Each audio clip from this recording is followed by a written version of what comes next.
Very quick video since it's over 2 months since I promised to get a video out in 2 weeks. Anyway, I mentioned in the previous videos that in case of a tie, the game chooses to order among them randomly in the combat phase itself. A couple of viewers have commented that this wasn't random and that there are criteria that the game uses to decide the order. Let's verify these claims.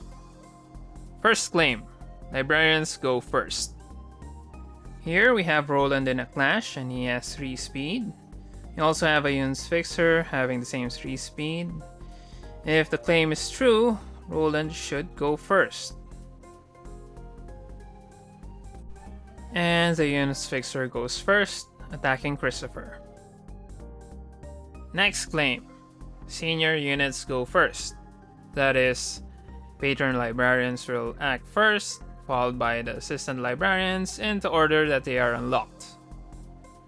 To test this, let's leave Lenny alive and have both Roland and Christopher attack at the same time, with the same speed. Roland should go first as he's the senior. And Christopher goes first. Wrapping this up with the final claim, where total speed matters in a clash. So if you have a 3-3 clash and you have a 4-1 clash, the 3-3 clash will go first because the total is 6 versus 5.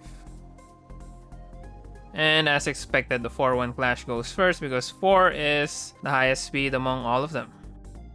So the community has all these theories about how the game resolves ties and how none of them seem to work 100% of the time. Does this mean that it's as random as I mentioned in the video? Technically speaking, no. Even my claim has a problem. Going back to the Roland, Christopher, Lenny scenario where Christopher goes first, it's easy to verify that there's no 50-50 chance here.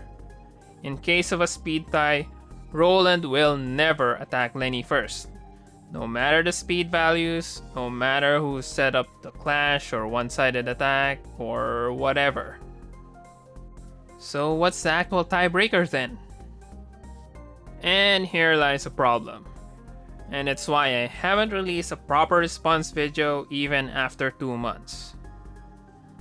The tiebreaker process is very complicated and I've gone through multiple rewrites of the script trying to make the video as short as possible.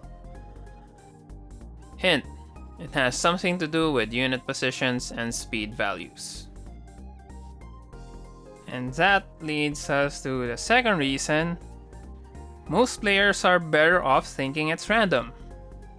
Save for a couple of obvious scenarios like the one I showed before, it's not really practical to mentally calculate the order with all of the factors involved.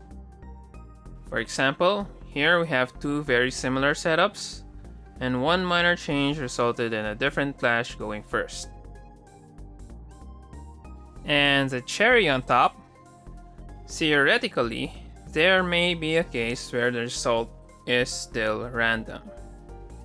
I haven't replicated it yet, but it's there in the decompiled code. Long story short, most players are better off thinking it's random. And that's why I'm procrastinating.